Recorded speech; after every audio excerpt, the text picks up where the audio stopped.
In a world where people actually try to resolve their spells, one man stands in their way. Baral, Chief of Compliance.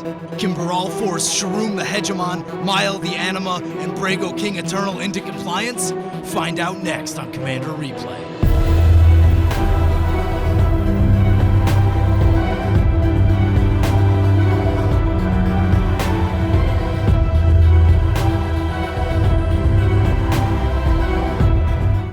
Hey guys, welcome back to Commander Replay. So, Game 2 with Baral, because I messed up on the recording of Game 1 of Baral. Take a look at our opening hand. 3 lands, only 1 colored. It's a little scary. A Dig Through Time, a Recurring Insight, and a Frost Titan. So, we're definitely looking at the more expensive portion of our deck. I'm going to keep this on the strength of Reliquary Tower and Recurring Insight, because that is a sweet little combo. Let's take a look at what our opponents are playing, and it looks like they got some nasty stuff. We got Sharuum the Hegemon. Used to be one of the boogeymen of the format, very strong. Generally like some sort of artifact combo control kind of deck usually. Sharuum is a 6-mana 5/5. When it enters the battlefield, you may return target artifact from your graveyard to the battlefield. Sharuum allows all kinds of broken shenanigans. We have Mayael the Anima, which says, it's 3 colors, 2/3, pay 6 and tap it. Look at the top 5 cards of your library. You may put a creature card with power 5 or greater from among them onto the battlefield. So, Mayael is almost always a big creature deck. Angels, demons, dragons, if that's your thing, then Mayael is the commander for you. And then finally, we have Brago, King Eternal, bounce everything and crazy combo stuff. So we draw a Cage Sun. We'll play our island first, and we'll say go. I definitely want to draw another island or two. That would smooth out our hand a little bit. Once we land Reliquary Tower, and if we hit this Recurring Insight very early, I mean, early in the game, it's a draw 12 or draw 14 very, very easily. And if we don't have to discard the hand size, we should be very favored to win the game. But we are facing down some pretty strong commanders. This game could go any way because once things are in play, we don't have great ways to really deal with them. So we'll drop down the Reliquary Tower, and we'll cast Baral. Commander-in-Chief! So Sharuum and Mayael both drop a land, no further plays. Brago drops an island and a Mind Stone. And we draw a Capsize, which is not a land. Really hoping for an island right there. One of the interesting things about Baral that I've noticed is because he's a 2-mana commander and you get him into play, it is very easy to go on the Baral beatdown plan, at least for a couple turns until your opponents get some threats out. But on the other hand, you probably don't want to piss him off too much by beating him down. I mean, you're poking them for 1, so hopefully they understand that you're just keeping the game moving, but I decided to go after the Brago opponent. I think they scare me the most. Once that Brago engine gets going, it's really nasty. I know Sharuum can do some crazy things also, and the thing that's scarier is that only a small portion of our counterspells actually exile, so Sharuum can get back things that we counter pretty easily. So Mayael the Anima coming into play. Brago decides to crack their Mind Stone, draw a card. Man, if we could cast a counterspell right now, we could actually loot to find that next land. Brago opponent plays a Manic Scribe. Each opponent mills 3. If our opponent has Delirium at the beginning of each opponent's upkeep, that player will mill 3 again. So I hope we don't mill away all of our lands right here. Okay, so we lost Clone Legion, Sol Ring, and Dissipate, but hopefully we find an island after that. All right, island. So the mill worked out for us. That helped us out a bit. Right now, we're 1 island away from casting this Recurring Insight. So right now, I'm going to give a little pokesies into the Sharuum opponent, just because they have no blockers and there aren't really pressing threats on the table yet. Also, the Manic Scribe is going to help to power up our Dig Through Time a little bit.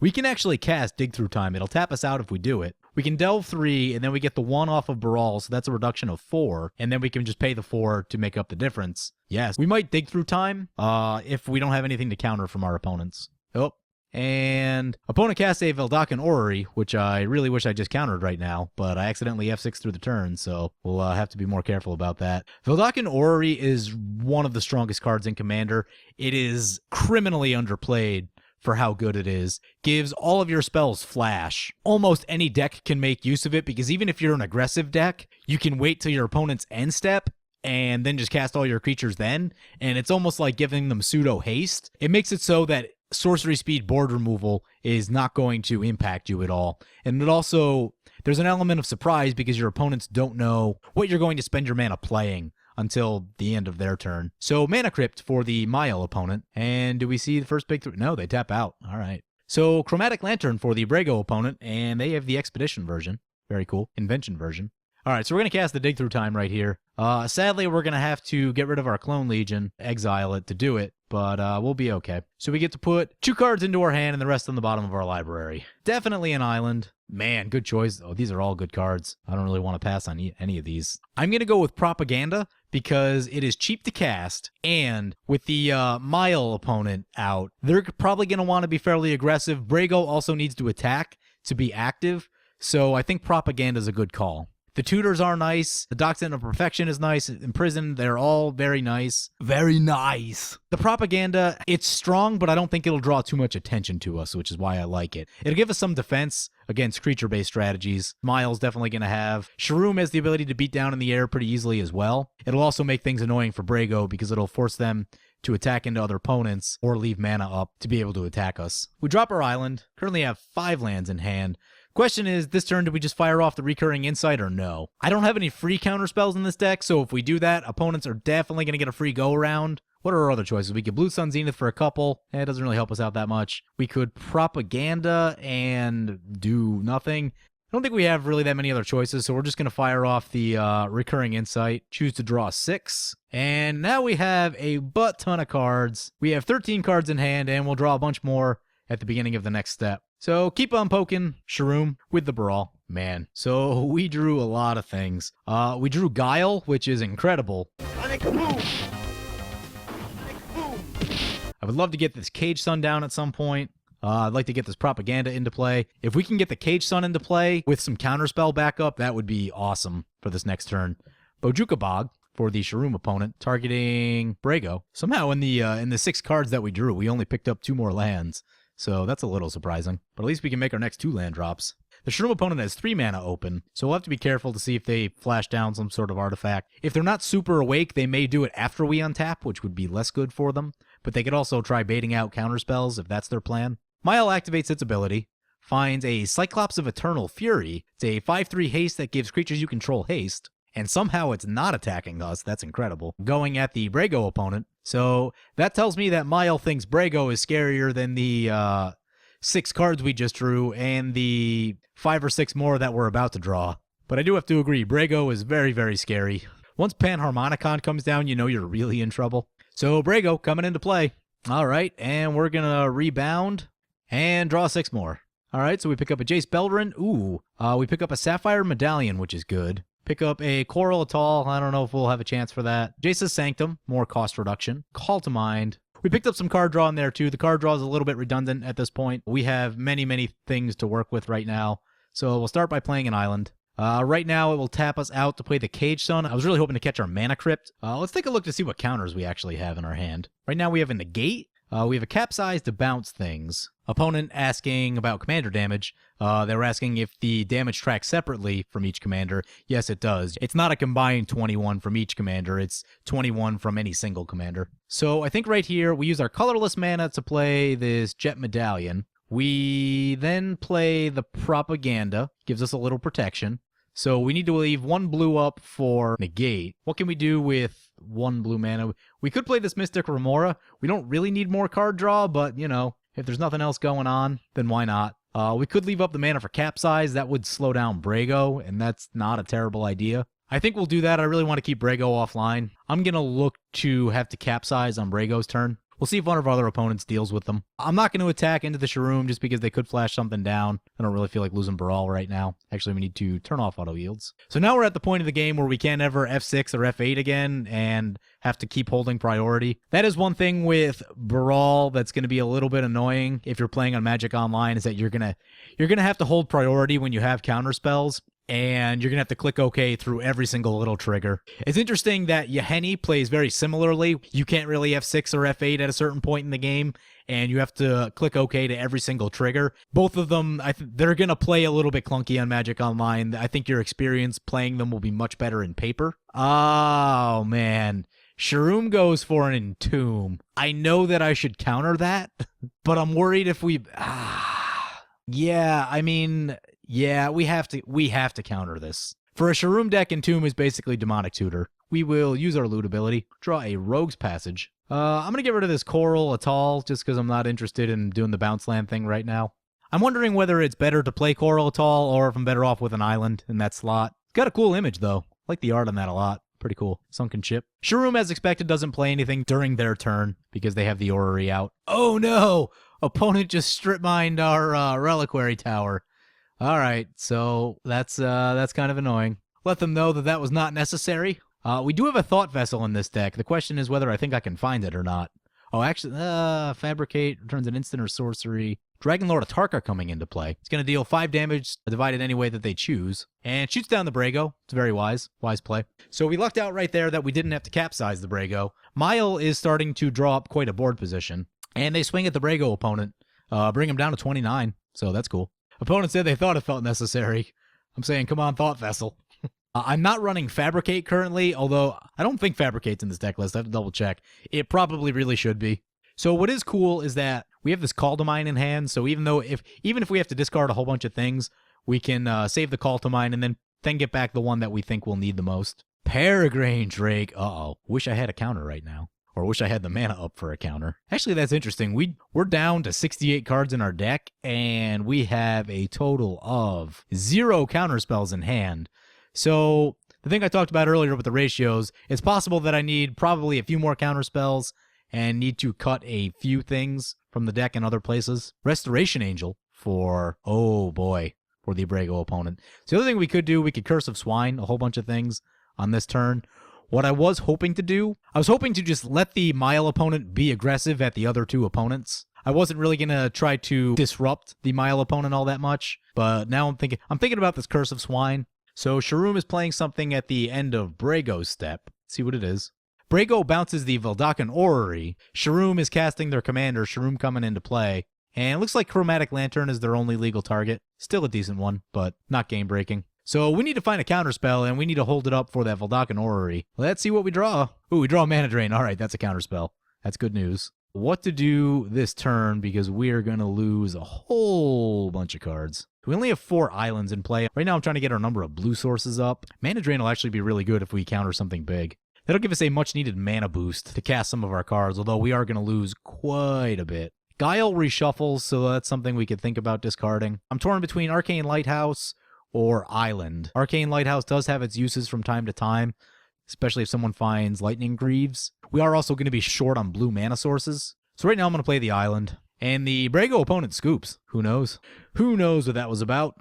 Didn't really say anything. Maybe they just had to leave. I'm going to play the Mystic Remora simply because it costs 1. It's easy to get down into play. We can cast something for 3 that's probably Jace, but drawing with Jace right now doesn't really help us that much because we're still going to have to discard stuff anyway. Yeah, I guess we do it. Actually, no, we could play the Shackles. Shackles is a better play.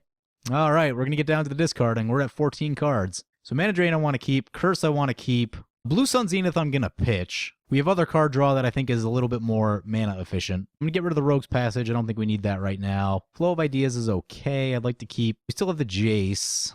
Jace probably won't be great with Mayael, so we'll pitch Jace. Down to 11. Call to Mind is very good. Jace's Sanctum gives us even more cost reduction. Against Better Judgment, I'm going to pitch the Frost Titan. I should probably be keeping that, but down to 10. All right, I'm going to discard the Curse of Swines because we have the Ether Spouts. Down to 9. I'm going to get rid of the Jace's Sanctum. I want to hold on to this Arcane Lighthouse just because I want to make a land drop next turn. Actually, I'm going to rely on our opponents to cast into this Mystic Remora to make our land drop next turn. So I'm going to pitch the Arcane Lighthouse. So right now we're sitting on this Mana Drain. I hope to get something big with it. That way we can power out our Cage Sun and then use the Cage Sun to make a ton of mana and kind of regain the position we lost by having to discard the hand size.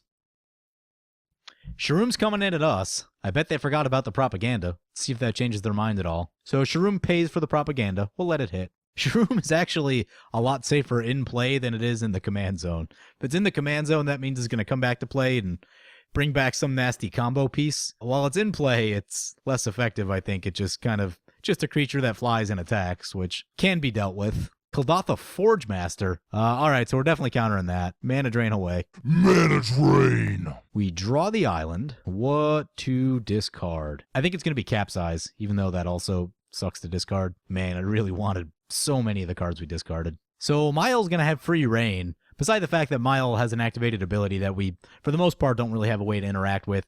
I do have Disallow in the deck. I think that's the only card we have to stop an activated ability. So they can get around our counter spells all day.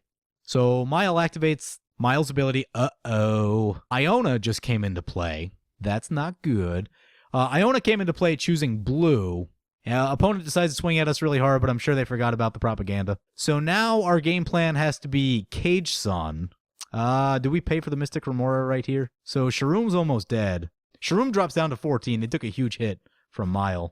We're going to get 5 for free. We can use the Rogue's Passage.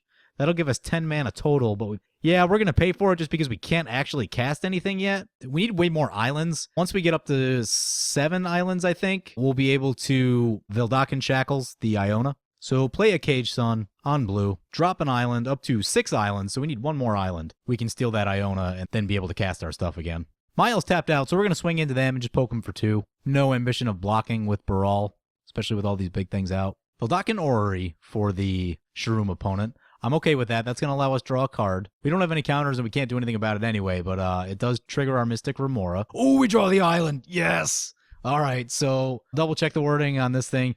With power less than or equal to the number of islands you control. So we can definitely steal this Iona, assuming no buffs. And that is definitely going to happen on our turn. The one thing we need to be careful of, we need to be careful not to die to combat damage. If Mayael has some sort of damage doubler like Gisela or Furnace of Wrath, there are ways that we could be looking at lethal next turn. Still have this propaganda to hold our ground a little bit. So Sharoom decides to stay back on defense. They've got the Veldakin Orrery, so they can play anything at instant speed. They've got 3 mana open. Never been so happy to see an island.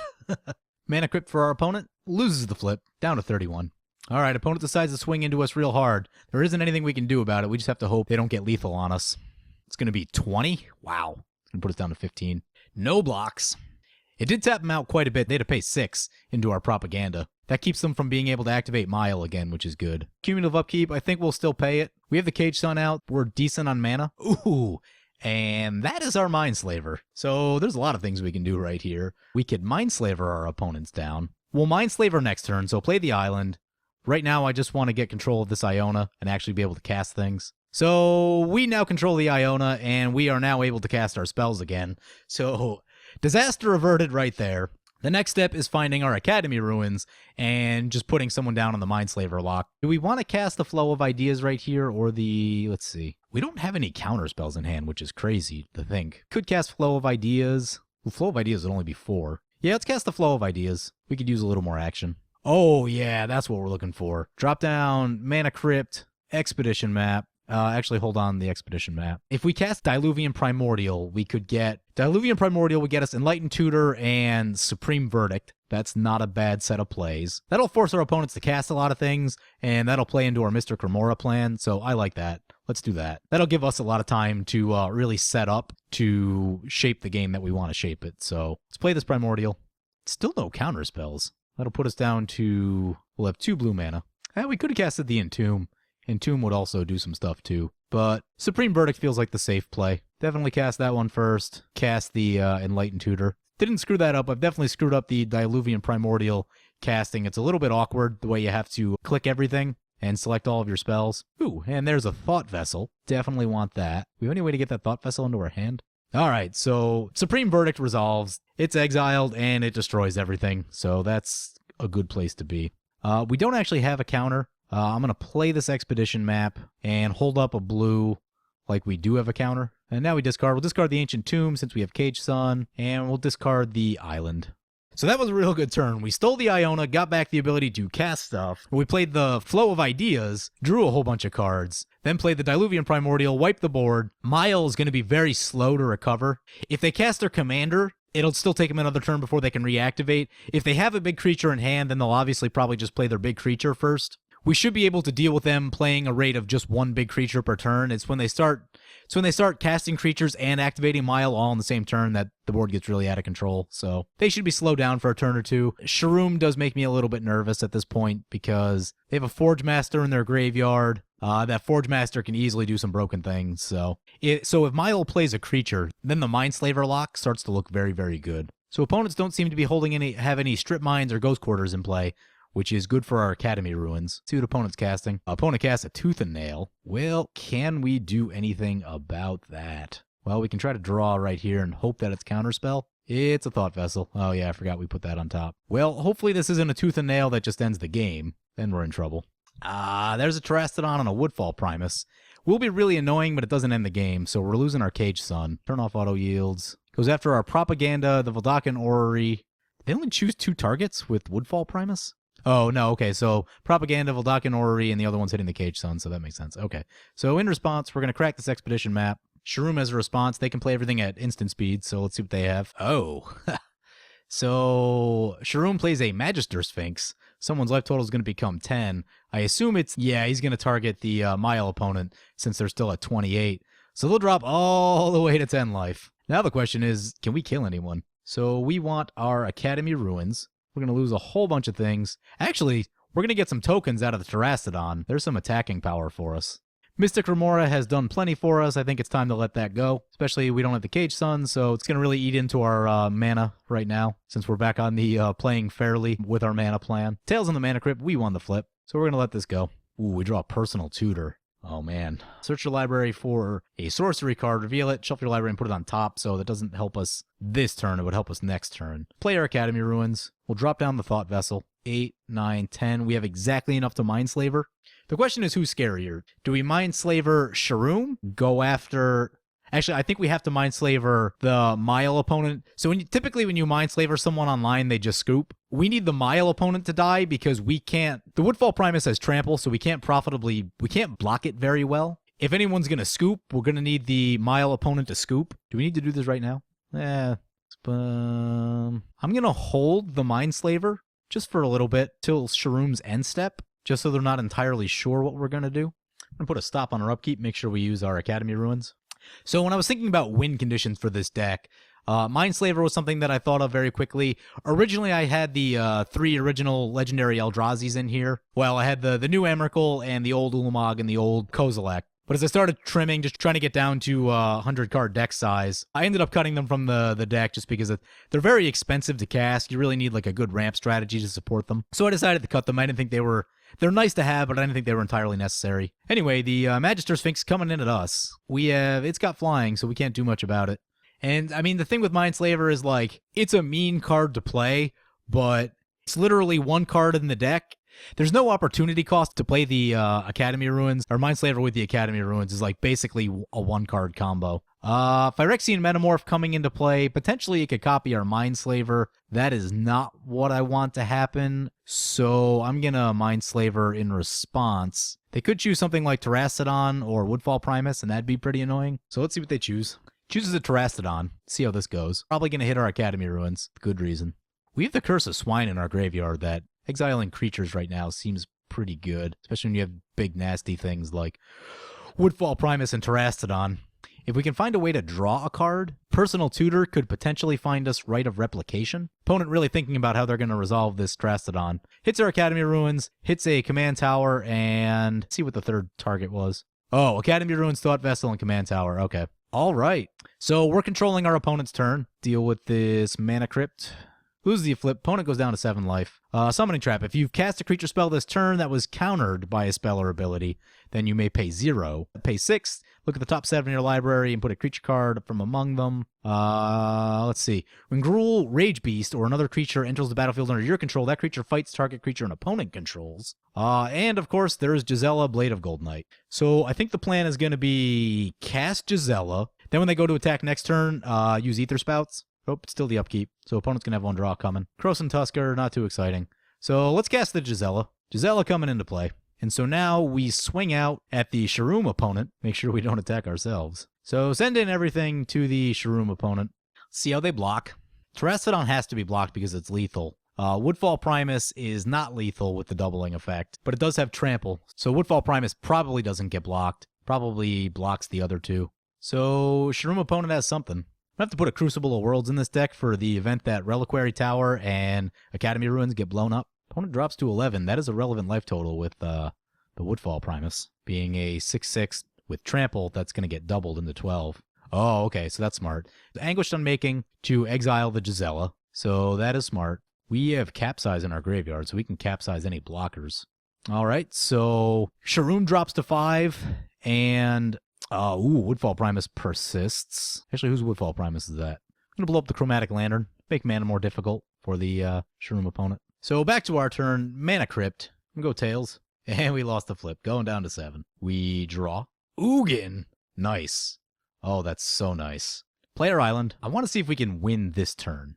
So, one thing to think about is the Mayael opponent has a Mana Crypt in play, so if we send 2 tokens at them, we can get them down to 3, and they might just die on their next turn anyway. We can let them die to their own Mana Crypt. What are our other choices? Our other choices are, we could capsize, so we do that. How much mana do we have? We have 9, 10, 11, with a cost reduction of 1. So, Call to Mind would be 2, capsize would be 2, and then 3 more to buy back.